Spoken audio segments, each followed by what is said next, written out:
Yes guys, welcome back to another video. Welcome to the George Benson football channel for your second Chelsea news video of the day here on GBFC. We've got a few things to go through. Unfortunately, if you come into the channel to get updates on Yoral Hato and Xavi Simons at the time of me recording this at almost 7 p.m. on Tuesday evening, we still haven't heard anything different. So I'm not going to waste your time by rehashing the same information that we spoke about in this morning's video. If you want to go and see the latest, you can check out the video that is up here. I always do the wrong bloody side.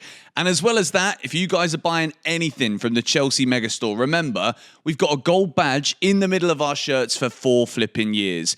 The discount code GBFC10 gets you 10% off everything at the Megastore, be it this season's kit, old stuff, training stuff, retro stuff, anything and everything. You can check the link down below or the QR code on the screen. So, we had some very good news drop earlier on the GBFC live stream. And if you don't tune into the streams, totally understand it. Streaming isn't for everyone. It's a little bit more slow paced. And obviously with the transfer window, because we've got Chelsea's name being thrown into so many different buckets, we've had links to Scalvini, the Atalanta defender. Not really seen it from too many places, but you start going down these little alleyways and you're like, Chelsea's name is literally on the tongue of everybody because we spend loads of money, but we also make loads of money too, just to keep everybody reminded of that. But exclusive from Fabrizio, Chelsea plan to offer new deal to Marc Cucurella, key part of the long-term project. Al Nassr links not confirmed. No talks as CFC see Kukarea as important player. Yoral Hato would be backup at left-back and also key addition as centre-back. First things first, okay? My concern would have been that Marc Cucurella, having recently turned 27 years old, wouldn't be offered a new contract at Chelsea. This hopefully alleviates some of that idea that I had in my brain. Chelsea will offer players who are getting towards the older ages based on the kind of signings that we make. Cucurella at 27 is probably the most experienced player that we're going to take into the squad next season, which is absolutely insane. But the fact that we're going to even consider offering him a new contract is brilliant because it doesn't need to be the case of, right, as soon as they get to the late 20s, offload them as soon as possible. That isn't how we're going to build. It basically doesn't reward the leaders that we grow into this squad. Marc Cucurella, when he first signed for Chelsea, I was wondering why we spent so much money from Brighton because he didn't hit the ground running and he was half the player that he was at Brighton. Lo and behold, he has now arguably become, in my view, one of the top 3 left backs in world football. There are very few players that I would rather have in my team over Marc Cucurella. John Terry recently was saying how if he could pick 11 of him, then he would, because he's constantly fighting, tactically versatile, never gives up, never stops running, and played more games than any Chelsea player last season. And obviously when you've got the likes of Cole Palmer putting in those ridiculous first goal-scoring seasons, and then at the start of last year, he signed a new deal. With a defender, it's kind of difficult to know what those parameters are to get you the same kind of wage increase as if, for example, Cole Palmer goes and scores 40 Premier League goals next season. His wages would go up again. But the thing here with Marc Cucurella is the fact that he's 27. It's great that Chelsea are willing to offer him a new deal, but I personally don't think this is going to be as easy as it looks when we just read this post, because Marc Cucurella has obviously got a young family. He's Spanish. As we've said, he's one of the best left-backs in world football. If a team like Barcelona or Real Madrid did come knocking on the door, when Marc Cucurella is 27 years old now, he doesn't have too many more big moves left in his career. Maybe 1 or 2 more potentially. Obviously, lots of footballers can go on for many years, but the rate in which Marc Cucurella runs around the field, he's probably got the decision here to extend at Chelsea or potentially go and get one more massive move, potentially back to Spain. Now, I'm not saying that this is what Marc Cucurella exactly wants right now. We're hearing so many things about how happy Marc Cucurella is at Chelsea, and I want him to sign this deal probably more than almost anybody in the squad. I think if anyone deserves a new contract, it's Marc Cucurella, one of the players bought in early days who actually wasn't a bad signing or wasn't a waste of flipping money. So I would love to see Cucurella sign a new deal. And I think seeing Yoral Hato come in isn't going to be seen as like this could be my pushing out now from the club. Absolutely not. Chelsea is seeing this as we have got a 19-year-old and a 27-year-old, a player in the peak years of his career, and one of the most sought after, potentially world-class defenders in the wings. This is brilliant from Chelsea. This is exactly what I've wanted the squad building to be. Players get rewarded from being here for a long time, showing their value to Chelsea. Marc Cucurella has certainly done that over the course of particularly the last 18 months, I would say. So delighted that Chelsea are offering him a new deal. I think maybe like a 2 or 3 year extension would be the best thing here. Let's see what happens there. Let's move now into the latest on Ben Chilwell. And this is a pretty sad story, to be fair, because Ben Chilwell, whether it was entirely his fault or not, has kind of just been shunned out here at Chelsea for quite some time now. When he was fit, under Thomas Tuchel, I don't really think there were many better in the world than Ben Chilwell. But the latest is, just like 12 months ago, Chelsea are struggling to offload England international Ben Chilwell. No club has come in for the left back yet. This is a tough one again because teams won't come in because, unfortunately for Chilwell, his injury record is appalling. So when you've got high wages and you've got a bad injury record, that's probably one of the least desirable things for any club looking to buy him. So Chilwell's going to have to take a big hit here. If he wants to get a move to a good club or a top club and a club where he's actually going to play, then the wages are going to have to be a lot lower than what he's been used to at Chelsea. And I think Chilwell at this point probably just wants to play football. I don't know him personally, so I don't know that.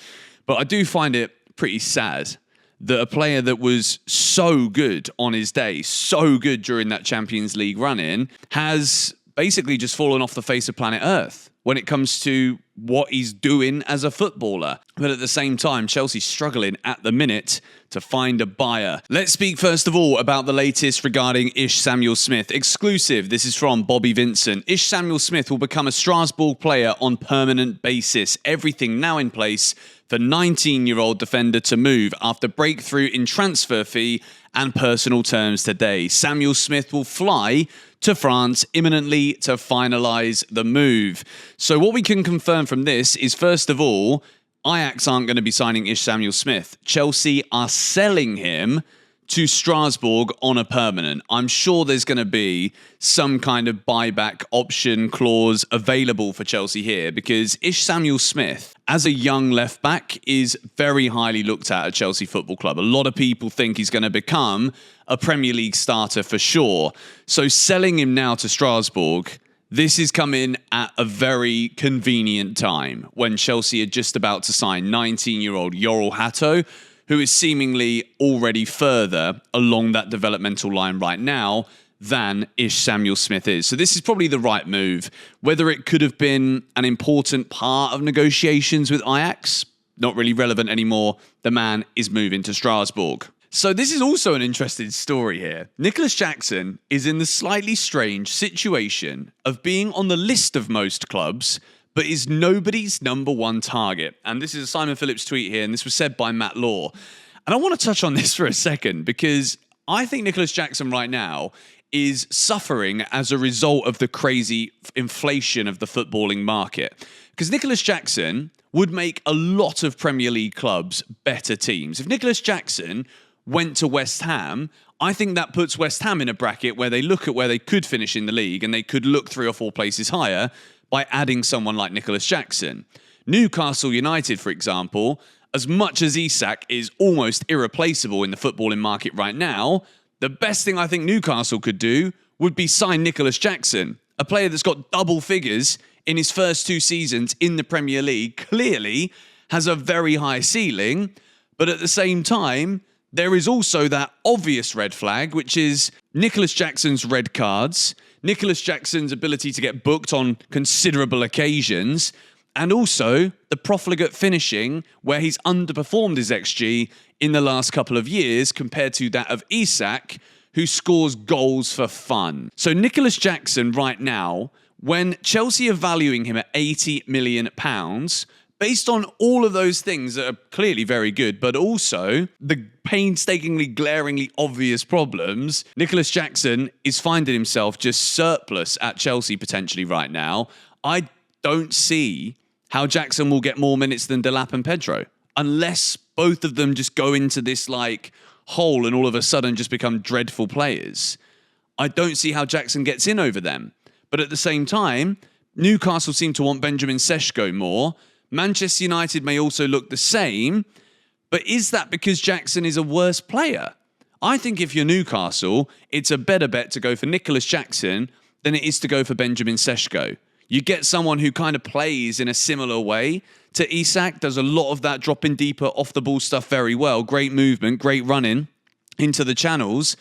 And obviously, yes, he still needs to improve his finishing. But right now, Nicolas Jackson clearly is going to be thinking, what the hell is going on here? 80 million quid? Chelsea, that's what you're asking for? I'm going to say this. I think Jackson will be sold this summer and it'll be around 60 million, 65 million. Whether that is to Aston Villa, if Manchester United's desire to sign Ollie Watkins continues. Today we're hearing that Man United have gone in with 40 million, 45 million for Ollie Watkins, which goes with the narrative of we can't afford Nicolas Jackson. He's too much money. But Ollie Watkins, I think, would be a more proven Premier League goal scorer than Nicolas Jackson. And if he's worth and valued at 45 million, yes, he's a lot older than Jackson, probably won't have that same high ceiling. But Jackson's price right now is pricing teams out of this. So he's not entirely desirable by anyone, and even at Chelsea. So it's not just the teams that are trying to buy him, but it's also Nicolas Jackson at Chelsea. What's going to happen with Jackson? Let me know your thoughts in the comments down below. And to finish today's Chelsea news, I want to enlighten you about a player that we bought a few months ago. And I must admit, I've held my hands up and said that the Willie Issad thing, the man from rugby coming into Chelsea, I thought it was a bit of a joke. And it turns out it's worked out very well indeed. And another one that at the time I was like, what are we doing? We go to Kazakhstan, play a football match, and we walk away with supposedly their greatest ever footballing prospect talent. Dastan Satpaev, okay?